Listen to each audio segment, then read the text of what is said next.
Bismillahirrahmanirrahim. Assalamualaikum warahmatullahi wabarakatuh. Perkenalkan, nama saya Dwi Anggraini dari kelas konseling traumatik kelas A. Di sini saya akan memberikan video edukasi atau simulasi atau layanan informasi kepada keluarga saya tentang bencana alam di malam hari. Gitu. Baik, sebelum kegiatan dimulai, alangkah baiknya kita berdoa mulai.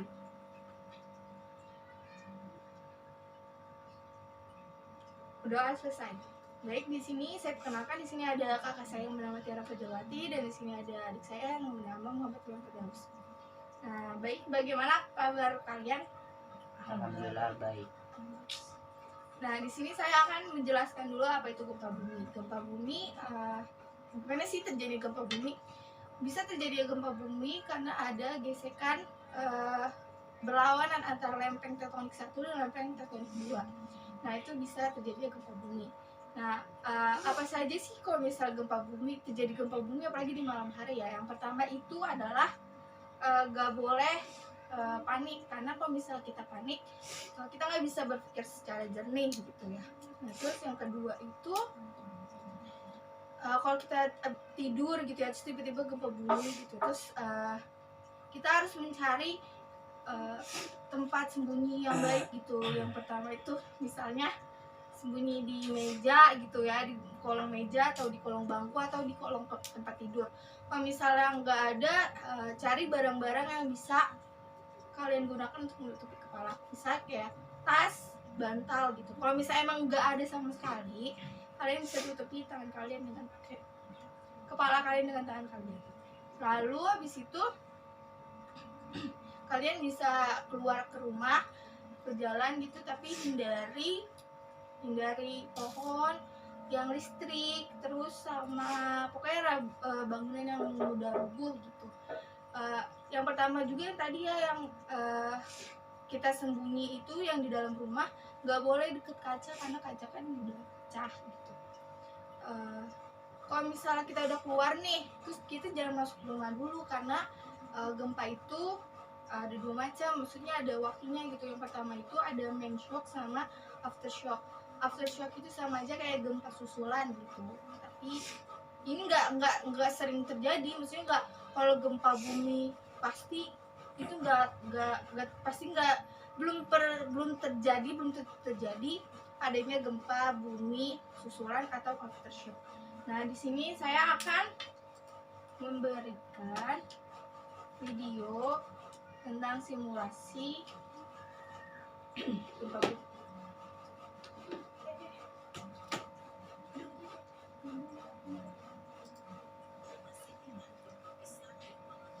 Tonton.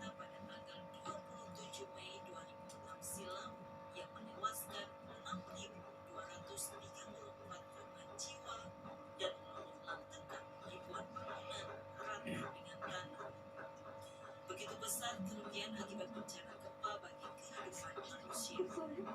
Sayangnya, kekuatan alam seperti gempa tidak mungkin dapat dilawan dan ditutup. Baik, tadi kan kita sudah melihat video yang udah saya siapkan. Jadi di dalam video ini bukan hanya simulasi waktu gempa bumi ya, tapi kita sudah menyiapkan keperluan waktu kita sebelum terjadi gempa bumi. Yang pertama itu kita memilih barang-barang seperti gelas, pokoknya yang dari kaca yang mudah pecah, ke dalam lemari yang aman gitu, di pojokan gitu. Yang kedua itu kalau misal waktu gempa terus ada tercium bau gas, itu gasnya harap dicopot karena bisa terjadinya kebakaran gitu. Nah, yang ketiga juga kalau kita periksa listrik kita, adanya konsleting, itu bisa terjadi kebakaran juga. Nah, keempat itu lemari kayak lemari pakaian, lemari barang-barang gitu, itu alangkah baiknya ada di pojokan ruangan gitu. Terus yang terakhir nih, kayak bingkai, kaca gitu-gitu, jangan dekat dengan tempat tidur kayak kasur atau sofa, karena itu bisa membahayakan kalau terjadinya adanya gempa bumi gitu. Nah, terus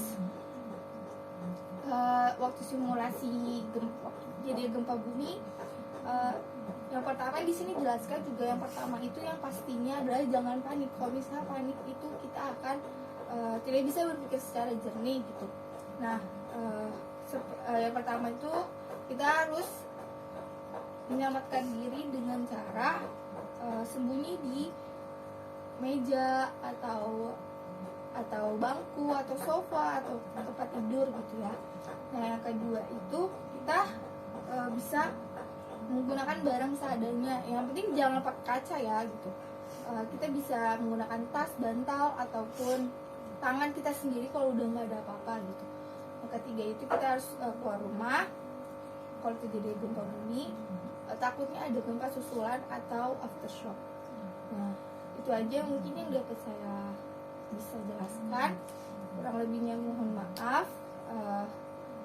Kita akan menutup kegiatan ini dengan berdoa bersama. Yuk, kita berdoa mulai. Doa selesai. Terima kasih kepada kakak dan adik saya yang sudah menemani saya untuk membuat video ini. Semoga informasi yang saya berikan itu nanti kalau amit-amit jabang baik, kalau terjadi gempa bumi tolong dilaksanakan, intinya jangan panik. Cukup sekian dari saya, terima kasih.